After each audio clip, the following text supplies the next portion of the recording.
नमस्कार, आप देख रहे हैं देश रोजाना। हरियाणा की कुछ खास खबरें बताएं उससे पहले रूबरू कराते हैं कुछ देश विदेश की सुर्खियों से। दिल्ली में आईएसआईएस के आतंकियों की तलाश में छापेमारी, एनआईए ने 3 लाख का रखा हुआ है इनाम। अहमदाबाद में हुआ दिल दहला देने वाला हादसा, कंस्ट्रक्शन साइट पर गिरी लिफ्ट, 3 मजदूरों की हुई मौके पर ही मौत। मणिपुर में 2 स्टूडेंट्स की मौत पर प्रदर्शन जारी, इंफॉल ईस्ट वेस्ट से 9 घंटे के लिए हटाया गया कर्फ्यू। बीजेपी दफ्तर की सुरक्षा में सीआरपीएफ आरएएफ की तैनात। यूपी में 10 आईएएस अफसरों के किए गए तबादले, 1 कमिश्नर और 6 जिलों के डीएम भी बदले गए। बीजेपी केंद्रीय चुनाव समिति की मीटिंग हुई आज से शुरू। 5 राज्यों में चुनाव से पहले तीसरी बैठक की शुरुआत। राजस्थान, मध्य प्रदेश, छत्तीसगढ़ के उम्मीदवारों के नाम होंगे फाइनल। पंजाब में जारी है किसानों का रेल रोको आंदोलन, रेल ट्रैक पर डटे हुए हैं किसान, कई ट्रेनें हुई प्रभावित। चुनावी साल में राहुल गांधी का एमपी में पहला दौरा, शाजापुर में जन आक्रोश यात्रा को कर रहे हैं संबोधित, सभी पार्टी कार्यकर्ताओं से हुए रूबरू। आज गुजरात में अमित शाह का दौरा, कई अलग अलग कार्यक्रमों में होंगे शामिल। लॉ कमीशन ने सरकार को सौंपी रिपोर्ट, पॉस्को में सहमति से संबंध की उम्र 18 ही रहे, कहा गया कि अभिभावक हथियार की तरह कर रहे हैं इसका इस्तेमाल। मोदी का 3 महीने में तीसरा छत्तीसगढ़ दौरा जारी, बिलासपुर में बीजेपी की परिवर्तन यात्रा का करेंगे समापन, 6 घंटे वाहनों की एंट्री रही बैन। अब हिमाचल में ताजा बर्फबारी, मनाली से कटा लेह का संपर्क, रुका ट्रैफिक, अब पर्यटकों को रोकने की दी गई सलाह, लगातार बर्फबारी जारी। पंजाब में रेल रोको आंदोलन के चलते 203 ट्रेन हुई प्रभावित, अब अंबाला में भी बैठेंगे किसान, साथ ही कहा सरकार ने रोका तो प्रदर्शन की तारीख आगे बढ़ेगी। लगातार चल रहे कावेरी जल विवाद में आज कर्नाटक सरकार एससी में दायर किया गया रिव्यू पिटीशन, तो वहीं सीएम बोले हमारे पास पानी है ही नहीं तो छोड़े कैसे। अमेरिका में बोले जयशंकर, कहा फ्रीडम ऑफ स्पीच पर नहीं चाहिए किसी की सीख। कनाडा में दूतावास पर बम फेंके गए, डिप्लोमेट्स को धमकाया गया, ये साधारण बात नहीं। न्यूयॉर्क में लगातार बारिश के चलते गवर्नर ने इमरजेंसी का किया ऐलान, कहा गया यह जानलेवा तूफान है, 20 घंटे सावधान रहें लोग। नीदरलैंड में मेडिकल कॉलेज के क्लासरूम में हुई गोलीबारी, फायरिंग के बाद लगी आग, 3 लोगों की हुई मौके पर मौत, आंकड़ा बढ़ सकता है। आज 2000 के नोट जमा कराने का आखिरी दिन, नहीं बदला तो रद्दी हो जाएगा 2000 का नोट। आरबीआई ने इसके लिए 30 सितंबर तक का दिया था समय। इस हफ्ते सोने चांदी में बड़ी गिरावट, सोना 1385 रुपये फिसल कर 58,000 के नीचे आया, तो चांदी भी 1000 रुपये से ज्यादा नीचे लुढ़की। तो ये थी दिन भर की कुछ खास खबरें। अब बात करते हैं हरियाणा की कुछ ताज़ा खबरों की।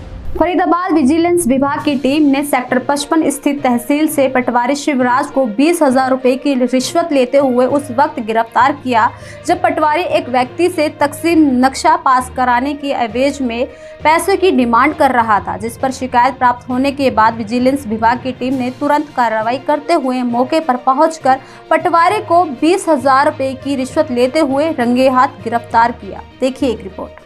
मेरा ना 5 साल से तकसीम का एक केस चल रहा है जी। उसका नक्शा कै बनना था, कै के लिए ऑर्डर हुए हैं मेरे 16 तारीख 8वें महीना 2023 में जी। पटवारी जी के लिए मार्क कर दिया। मार्क करने के बाद जो उस पर साइन होती है ना पटवारी जी के, उन्होंने उसके साइन करने के एवज में 40,000 रुपये 40,000 रुपये मेरे से मांगे। उसमें से 20,000 रुपये पहले मांगे, 20,000 बाद में, ताकि ये काम स्टार्ट कर दूं। मेरी फाइल 1.5 महीने से उनके पास पेंडिंग पड़ी है। उसके एवज में मेरे से मतलब अब जो बात हुई थी कि ये 20,000 रुपये लिया, मैं आगे का फाइल स्टार्ट कर दूंगा, तो मैंने 20,000 रुपये ले दे के ये काम किया। मामला ये है, अपने एक सचिन कुमार है जिसको अपनी जमीन की तकसीम करवानी थी, जिसके लिए नक्शा कै बनता है, वो बनवाने के लिए पटवारी से संपर्क किया। तो पटवारी अपने शिवराज है वहाँ पे कोची तहसील में, जिन्होंने इससे 20,000 रुपये की डिमांड की।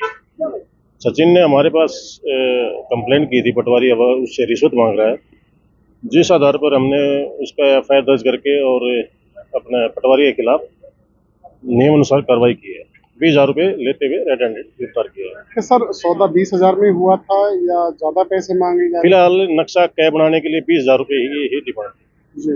फिलहाल क्या कुछ कार्रवाई जो है वो अमल में? अभी इन्वेस्टिगेशन जारी है, कर रही है। सीएम मनोहर लाल का फरीदाबाद दौरा, नगर निगम कर्मचारियों की छुट्टी हुई रद्द, नगर निगम आयुक्त ने जारी किए आदेश। दरअसल आपको बता दें कि नगर निगम के सभी अभियंताओं की छुट्टी रद्द कर दी गई है और निगम के सभी अधिकारी व अभियंता कार्य पर रहेंगे। आपको बता दें कि मिली जानकारी के अनुसार हरियाणा के सीएम 1 अक्टूबर को फरीदाबाद दौरे पर रहेंगे। इसी के चलते नगर निगम के सभी अधिकारी व अभियंता कार्य पर रहेंगे। इसको लेकर नगर निगम आयुक्त ने आदेश जारी कर दिया है। सीएम इस दिन मेगा सफाई अभियान में भाग लेंगे और बाद में पन्ना प्रमुख को संबोधित करेंगे। दिल्ली की रहने वाली नाबालिग बच्ची से फरीदाबाद में रेप का मामला सामने आया है। दरअसल आपको बता दें कि घटना फरीदाबाद के सेक्टर 37 बाईपास रोड की है, जहां एक युवक ने 8 साल की बच्ची को बहला फुसलाकर अपनी हवस का शिकार बनाया। इस मामले में कार्रवाई करते हुए महिला थाना सेंट्रल की टीम ने बच्ची को बहला फुसलाकर अपनी हवस का शिकार बनाने वाले आरोपी को गिरफ्तार कर आगे की कानूनी कार्रवाई शुरू कर दी है। देखिए हमारे संवाददाता प्रेम खान की एक खास रिपोर्ट। ये कल शाम की घटना है।